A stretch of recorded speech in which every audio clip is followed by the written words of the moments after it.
Hello everyone, welcome back to the channel. Today we are diving with the topic what is Matplotlib, how you can draw the graph using Matplotlib. After watching this video, you will be able to do these things. Number one, the two different approaches using Matplotlib, how you can draw the graph using the pie plot and object oriented approach, right? Number two, you will learn the 5 different ways how you can customize your annotations in the your scatter plot, how you can highlight it, how you can use the arrows, how you can show the maximum and minimum value on the graph, all things. Okay. And the third thing, you will learn the animated graphs using the Matplotlib. And the fourth thing, you will learn how you can also draw the your subplots. Okay, what key points you should keep in your mind while you are drawing the subplots, and when you should use the object oriented approach and when you should use the pie plot approach. So stay with me till the end of the video. Either you are a beginner or professional, this video is going to be most beneficial for all of you. And if you really want to be the expert in data visualization, this video is perfect for you. Okay, so stay with me till the end of the video. Keep learning, keep patience, stay with the science data science. Okay, now let's start. And at the end of the video, don't forget, I will share a most important tip, which is very important, right? Every student learn about how to draw the graphs, okay, but they don't know how to interpret the graph. Okay, so I will give you some tips how you can become a master in interpreting the graphs, because in interviews or as a data analyst or being a business analyst, if you are not able to interpret the graph in non-technical way, there is a no use of to learn the data visualization, believe me. Okay, so this is the most common problem, and I will show you some common errors as well. Okay, how you can fix it. Okay, so let's start. Let me share my screen. Here we go. So I have shared the link as well for the Matplotlib. Okay. If you want to look for the uh, take a deeper look at the Matplotlib, then you can practice after watching this video. This is going to be more very good or most beneficial for you. In my previous video, I have already shared the all different libraries of the your visualization. Okay, and what type of graph you can draw for what kind of the data set. This is also I have explained in my previous video. If you missed that video, then go back and watch that video. That is the most important and again most beneficial for you if you are learning the data visualization. So this is like the next video I'm making today for the students who really want to become a master in the Matplotlib. And believe me, after watching this video, you will love Matplotlib. Okay.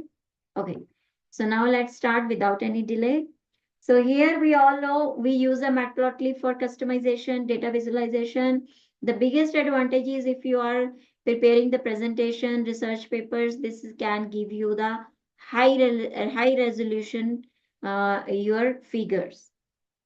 Okay, biggest advantage of the Matplotlib, you have a full control on the code. You can customize it as you want according to your requirement. Okay, this is the biggest advantage of the Matplotlib. Okay, now we will talk about the first thing, Matplotlib basic structure or core structure of the Matplotlib. So there are two approaches. In interview, they usually ask about these approaches, and they can also ask you what is the object-oriented approach of the Matplotlib. So the first approach is pyplot, which is you usually use import matplotlib.pyplot as a plot, right? And the next approach is figure and axis. That is called your object-oriented approach. Okay. Many students don't know figure and axis is an object-oriented approach. Okay. You can use the pie plot when you want a quick graph and you don't want the full control on the figure sizes of your graph and you want to plot it as default. Okay, this is very simple. You just need to import matplotlib.pyplot as a plot. You draw the two here your list data points we are declaring plot xy marker o line style. This is another parameter how you want to draw your line, and then color, and then the label. Label means this legend which you are passing inside this plot. This is the legend. Okay, and then you will set it like this plot dot legend, and then x label, y label, title. You can make a changes in this and you can draw it like this. Okay, if you want you can change the color this to green. Okay, you can change the hairstyle like this, and you can also make a change in this, but it doesn't mean you can enter anything. There are some restricted way you can draw the line. Okay, so you can go back here and check what are the different more types of the line you can draw. Okay, so this is the one.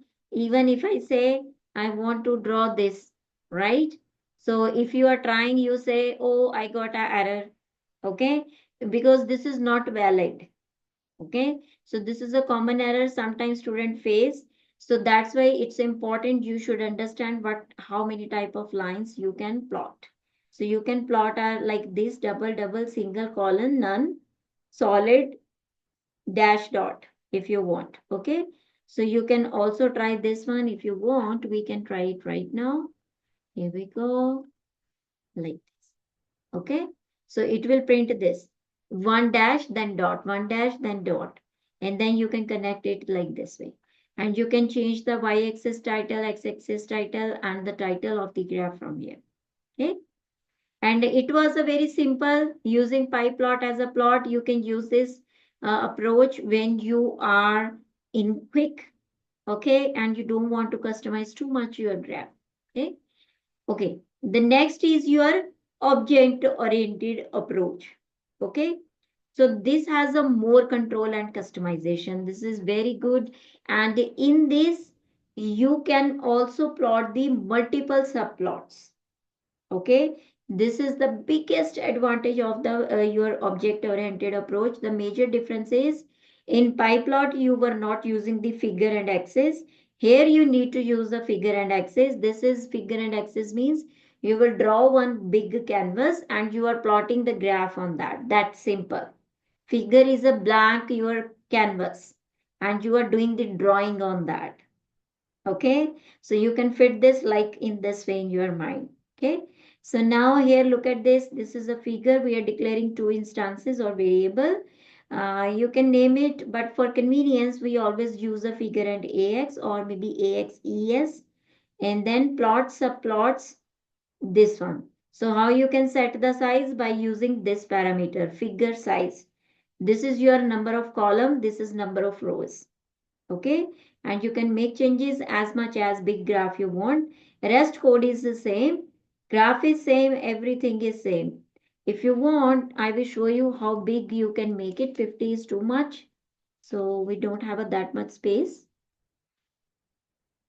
so we can do like this. See, so you can make it as much as big you want. So that's why this is the beauty of your Matplotlib. You can customize it. Okay, easily you have a full control on the code, which is not possible in the SNS or other libraries. Okay, and then you have the multiple subplots as well, because multiple subplots only and only approach is possible with object oriented approach using figure and axis. Otherwise using in Matplotlib you cannot draw the subplots, but in SNS yes there is option, but we will discuss SNS in our next video. Okay, today I want you to become master in Matplotlib. So here we will import the numpy. We are declaring here three variables, data points, and then figure and comma axis, plot subplots. This is size. This means like how many subplots you want to draw. This is your number of rows and this is column. And this is number of column and this is rows. Okay, don't get confused in this. Your actual figure size based on the number of column and rows. This is based on number of column and rows. Okay. So this is rows, this is column. This means I want to draw 2 row, 1 column. Okay. So I want to draw one graph here, one graph here. That's it. So this is 2 row, right? But column is 1. Okay. So I will show you here. Look at this carefully. This is most important point where students usually stuck and it throws a lot of errors. Okay. Here, whenever you are plotting the first graph, you want to plot your first subplot in first row, first column, then you need to mention 0. Here we have only 1 column, so you don't need to care about second parameter. Sorry. So here you only need to say 0. Okay. And in the second row, because 0 is your first row, 1 is your second row. Okay, because we only have a 1 column, so we don't care about it. It's a by default 0 index. This is the index actually. Okay, look at this. So it will draw your first subplot at the row, first row, like the first row. That's it. Forget about the column right now because we have only 1 column. This is second row, and this is your index position of your first row, index position of your second row. Okay, so this is the main point you need to take care in your mind. Rest is simple. You need to pass the data points. This is your label and this is your color. B for blue. You can make it any color. Okay, you can change it and you can set the title, X label, Y label and add the legend too. Okay, so tight flow layout you can use if you want. If you don't want, you can comment it. This is generally we use your graph look beautiful. It is not going to be like the free size. Otherwise, it will look like this. Okay, so this is your choice totally. Okay, what is your requirement? According to that, you can work. Okay. So I think it picked up the cache, but don't worry. Okay, it will be fine. So now the next one is here working with the different plot types. Okay. So in this, what you need to do here, like what different kind of the plots you can draw. I'm not going to show you mostly all plots because in my previous video, I have drawn most of the plots, this one. Okay. If you in which I am explaining about the which graph you should plot for what kind of the data set. And I have mentioned the all top libraries you can use for data visualization. Okay. So you can watch that video and if you have any question, just let me know.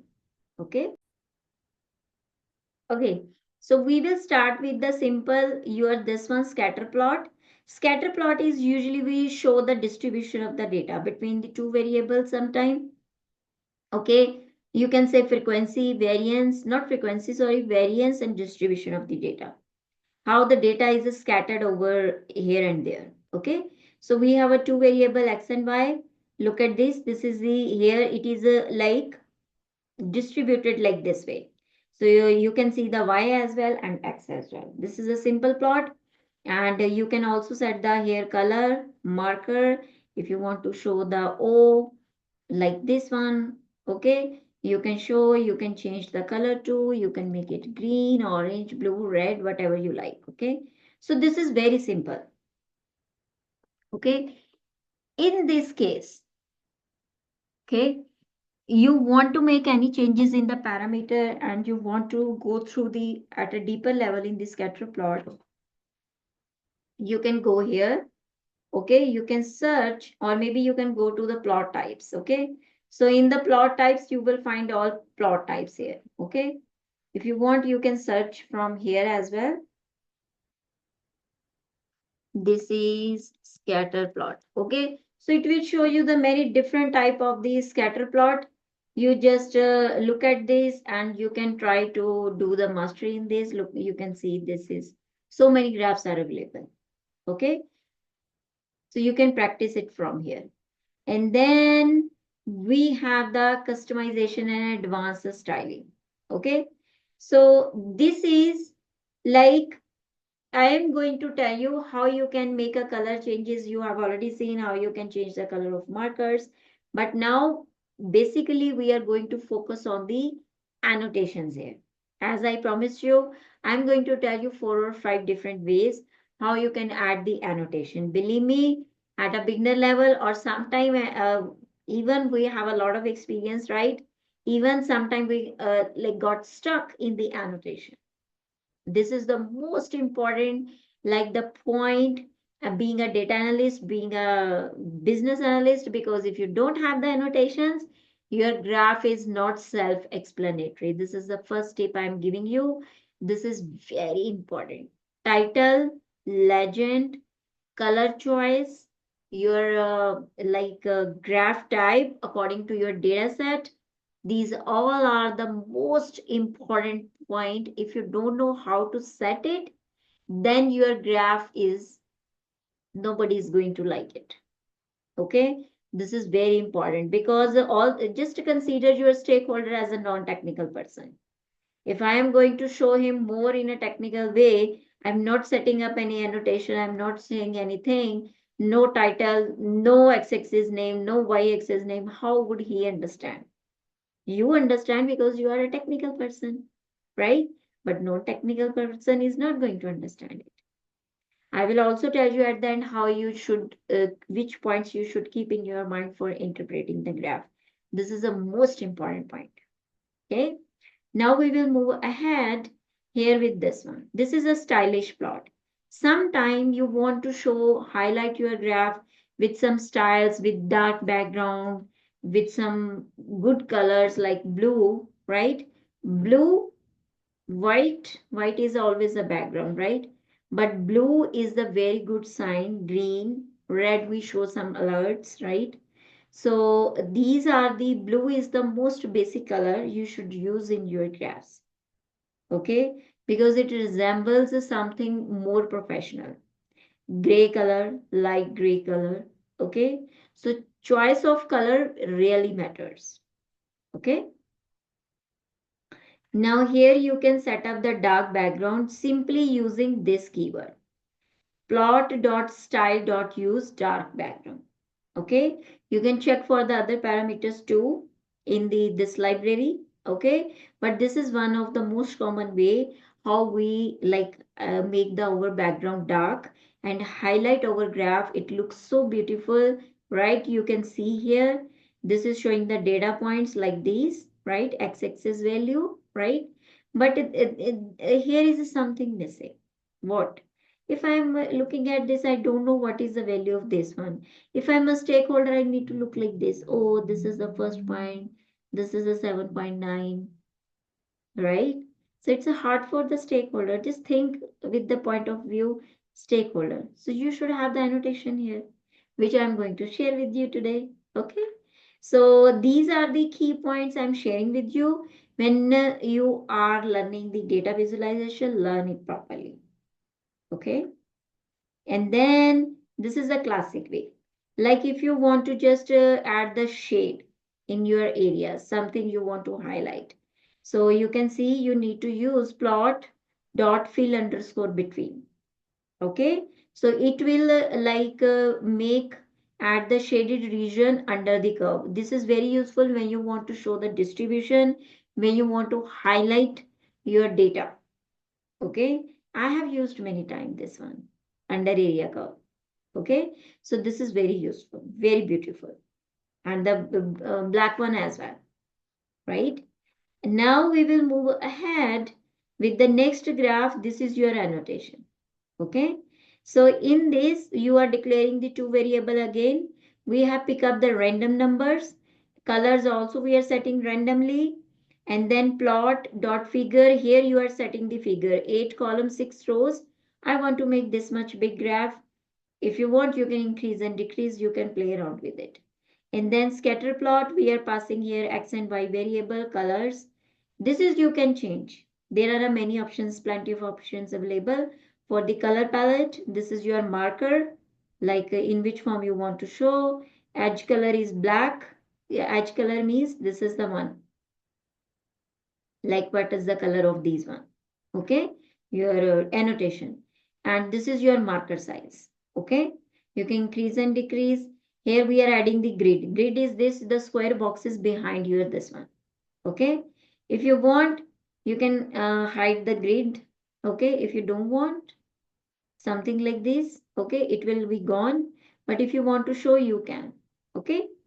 And here we are adding the simple X label, Y label, title, and color bar. This is the color bar. Okay. Like the lighter is the color, this is the value will be above 80%, 0.8, or you can say. Okay. And then we are adding the annotation using the for loop. What method you are using? Annotate. If you highlight on this, it will show you the values as well, every parameter, right? It is so you, if you want to know about it at a more deeper level, you can go back here. Okay. Here we have the annotate method. I am using the format method of Python to make it beautiful, because I want to plot the points here, point 6, point B. So that's why I'm using the format function, point, curl brackets. In Python, this is called format method, and we can add the value very beautifully. Okay. Curl bracket means if you want to pass the dynamic value, what is I? I is the value of range. It will start from the 0 plus 1. It will add the 1. Okay. It will find the index position. And then here is the also index position of X and Y. I don't know what will be the position because this is a random number.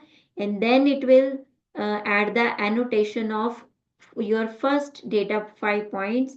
Text coordination means offset points means it will not overlap your this text to your data points. And this is the position of your XY text, the same this one. Okay. It will shift your this annotation text 5 points towards right, 5 points this one towards right, and 5 points upwards to your data point.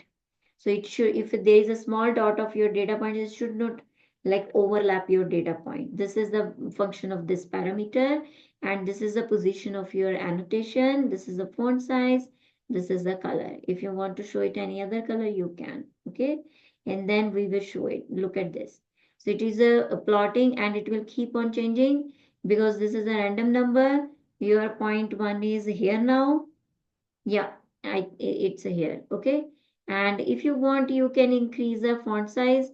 You can make it 12, and you can change the color to orange. Okay. And if you want, you can also shift it more, 8, let's say 8. Okay.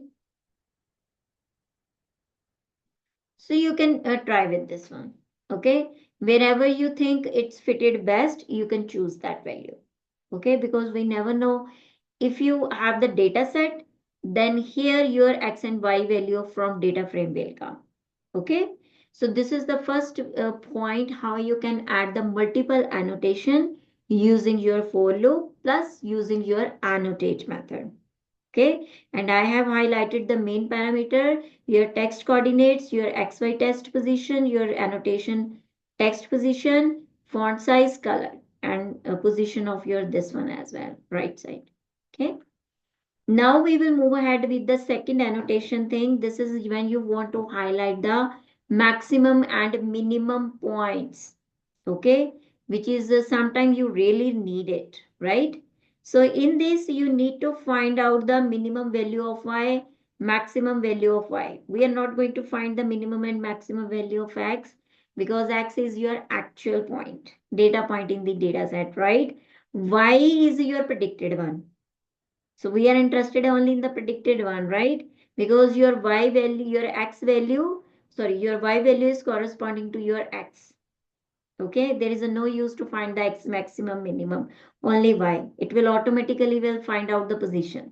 Okay, so here we will do again plot dot figure. We are setting the scatter plot with the same parameter. This is we want to highlight 2 points. So you will say here plot dot scatter X of maximum index, comma Y of maximum index. We are showing the relationship, right? Your Y is the dependent variable, X is the independent variable. So we are only interested to find the minimum max of Y. It will create a relationship and plot the annotation here. Okay. And then color green, this is marker size, this is your edge color, this means the color of your annotation, and then maximum point label, and then same for your minimum one. Okay. And then you need to also add the to annotation because you want to show minimum and maximum value. So in this again, if you want to print it in the beautiful way, you need to use a format method. Here you need to use the colon dot 2f because it will now fix if the decimal points are, let's say, 0.2434. It's very big. I only want to show the 2 points, 2 digit after the decimal, 0.24. That's it. I don't want to show 5, 6, 7 after that. So at that time you can use this 0.2f. So it will show only 2 digit after your decimal. Same for both. And now look at this graph. See, it is only showing 2 digits after the decimal.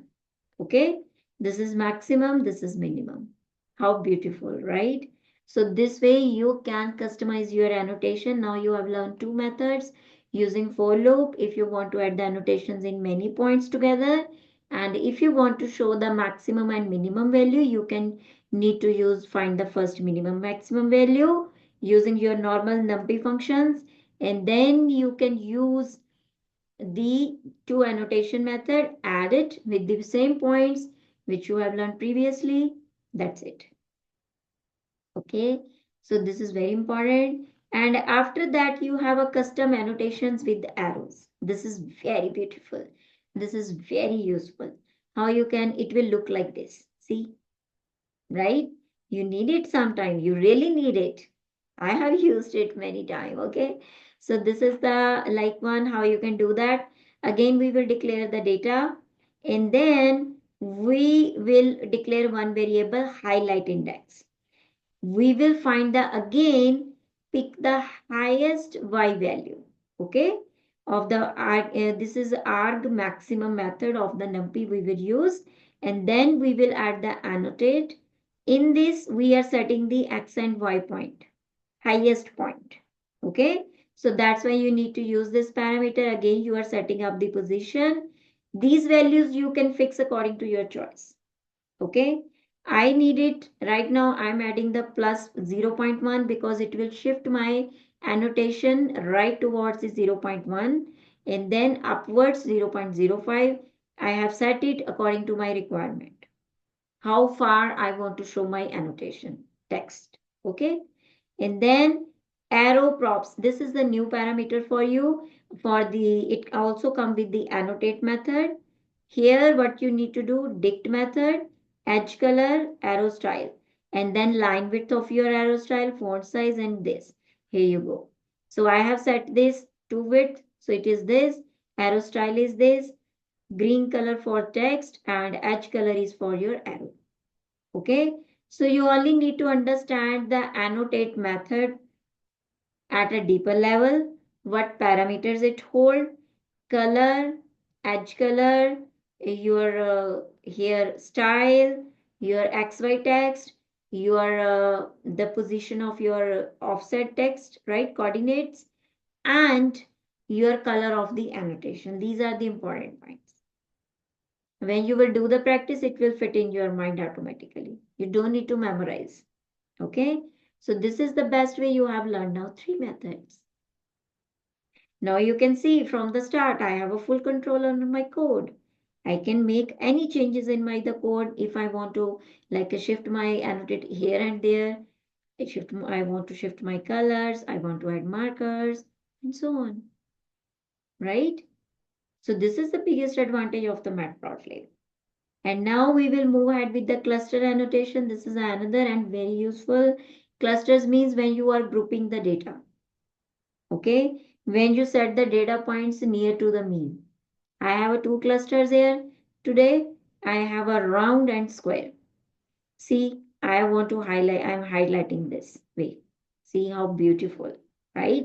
You can name it with the name if you know the name, the group. It can be yours, you can name it square, you can name it circle, okay?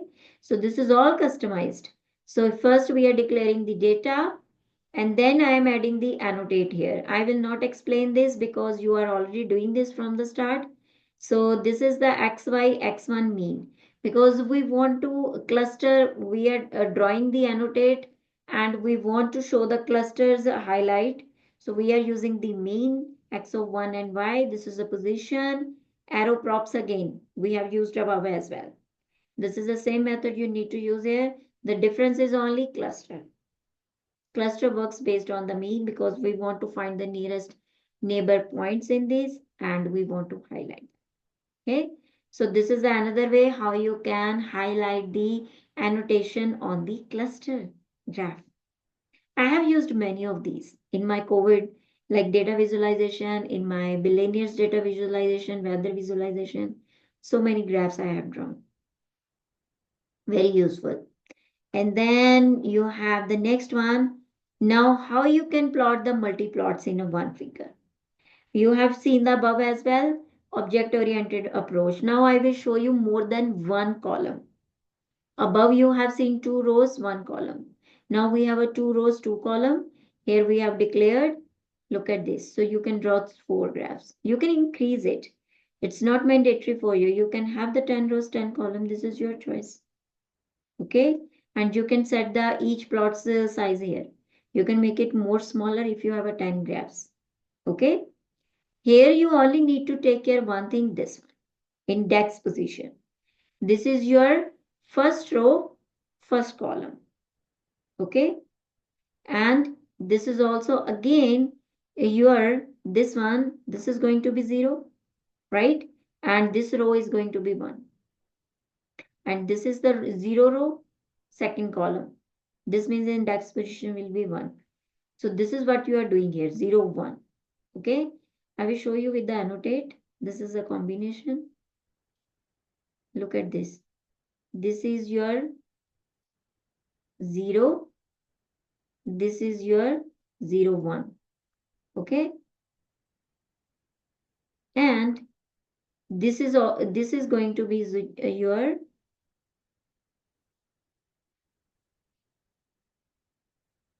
0. No, sorry, 1. This is going to be your 0. Okay. And this is 1, 1. This is for the above. This is not for this one. Okay. So this is the difference. You only need to understand the here your index position actually. Then do the draw the subplot. Students often do this mistake. They got stuck and they sometimes they found a many errors here. Or maybe sometime overlap the graph. You think, oh, I draw that in the second row, why it is showing here. Okay, so it really matters. This is you are setting the title in the second line and here you are drawing the graph. Okay, so you are plotting the first line plot. Here you go line plot and this is your scatter plot. This is a scatter plot and this is a histogram. This is a histogram. This is a bar chart. This is a bar chart. This is first row, first column. This is first row, second column. This is your second row, first column. Your second row, second column. This is 1, 1, right?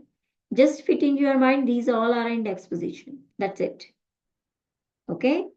So this is the way how you can add. Now we will talk about the adding annotation and highlighting.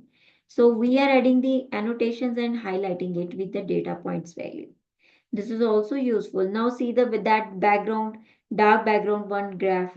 If the stakeholder is looking that graph, he don't know what is the value, right? Here he knows every value. We have the good title, x-axis title, y-axis label. We have the data points annotation. It's a self-explanatory graph. This is the basic points you should keep in your mind. Okay. And then how you are doing this? Again, you are using the for loop. You are adding the format function so you can print it beautifully. And then text coordinates, offset points. This is to take that at a good position, offset points for that.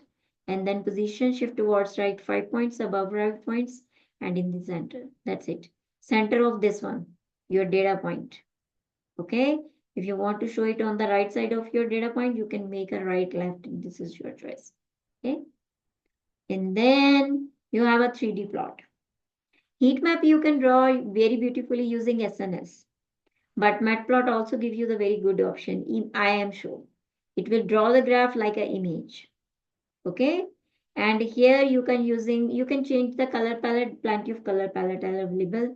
This is I have used auto. So it can show these small boxes close to each other. But if you want, you can change it. There are a lot of options available. Okay. I think I did the spelling mistake. Let me check. Okay. So this is the spelling mistake, I think. Interpolated. I think this is interpolation. We call it interpolated, I think. Let me check. I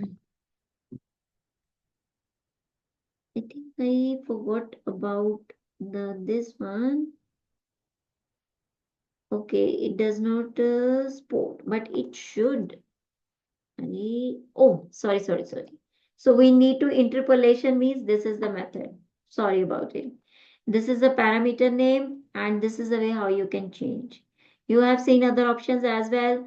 You can change it according to your choice. Let me create the error again so we can see the other options. But if you want, you can go back to the your library and you will find the other options. So you can draw this one. Okay. So here you go. So this is your choice what kind of heat map you want to draw, but you can easily using I am sure you can do that. Okay. The next one is very beautiful library when you want to draw the 3D graph. Okay. In this you need to import this library from the Matplot Toolkit's Matplot 3D package. This is the library name. And then at the figure size, your subplot projection is equal to 3D. Okay. And then we are declaring the value. You can see how beautifully the data points is. This is x-axis, this is y-axis, this is z-axis. You can visualize the data in 3D way. There are plenty of options available in the 3D. If you want, you can go here. You will find many options. Just go to this one, 3D volumetric C. You have so many graphs. I'm drawing this one. Okay, so you can try other one as well. These are the most widely used actually, these two. Okay, and then we have the interactivity and animation. This is the animation, how you can add the animation. For the animation, you need to add this graph. Oh, sorry, library, matplotlib.animation import function animation, okay? And this package you need to draw, so it will use the JavaScript and HTML library, which will draw the graph in your Jupyter notebook using this one, okay? And then we are here showing the room capacity with the number of rooms.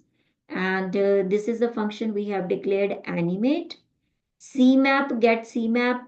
This is just for the plotting. And for I in range, we are comparing the length of the enrolled student like this one. Okay, how many enrolled student? And then we are just calculating, plotting the bar graphs. And this is for the next one when we are setting the color. Okay, and we are calling the animation, declaring the instance of this function. This is inbuilt library, and then set the figure, animate, parameter, interval, blit false. What is the difference? What is the use of blit here? Blit means first time when your animation will work. I will show you first. If I run it, it will keep working like this. Okay. You can set it with the loop, with the reflect. It will just keep on running, something like that. Okay. See.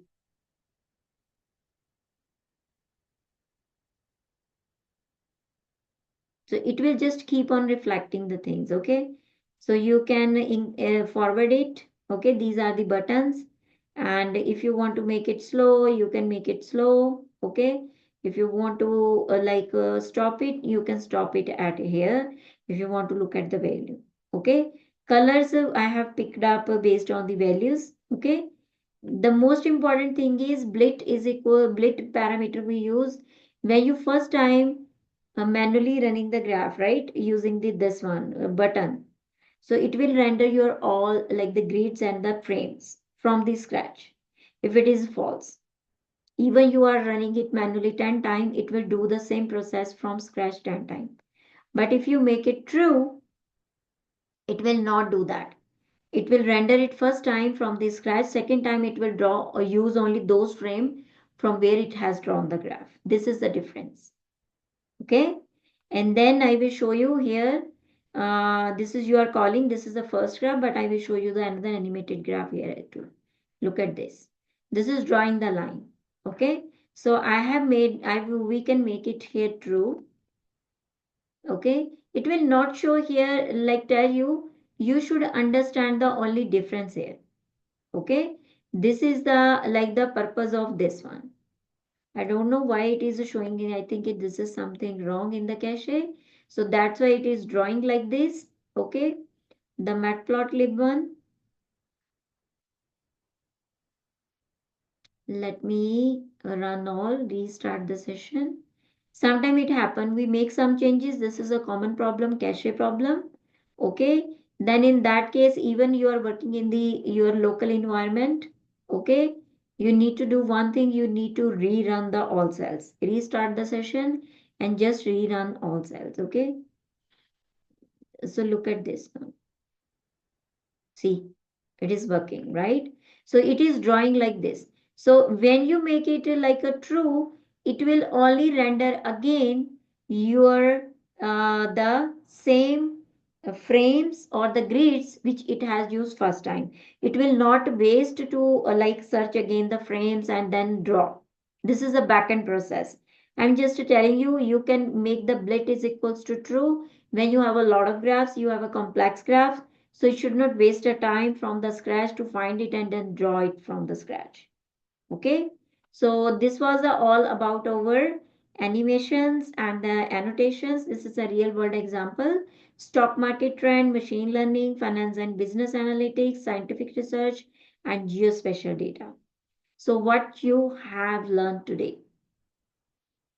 You have learned so many things. Number one, two approaches, pie plot, object-oriented approach, object-oriented approach corresponding to your figure and axis, how you can increase and decrease.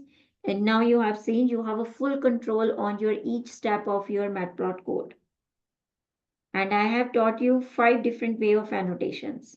Number, you are using for loop, highlight, cluster, animations, and minimum and maximum point, arrow point, right?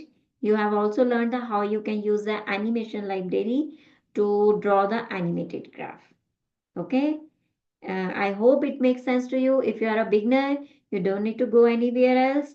Just do the mastery in this collab notebook and then practice from the Matplotlib, because I have showed the most important methods of the Matplotlib, which is the most oftenly used things in your data visualization. And if you want to know which graph should you draw for what kind of the data set, I will share the playlist link in the your description box. You can watch that video. Okay, in my next video I will make a video for the beginners and professional on the seaborn. You will learn everything under one roof, don't worry. Okay, so if you have any question, feel free to drop a comment in the comment box, and don't forget to like my video if you really like it. And if you are new to my channel, don't forget to subscribe my channel. Thank you so much. Keep patience, keep learning. Happy AI.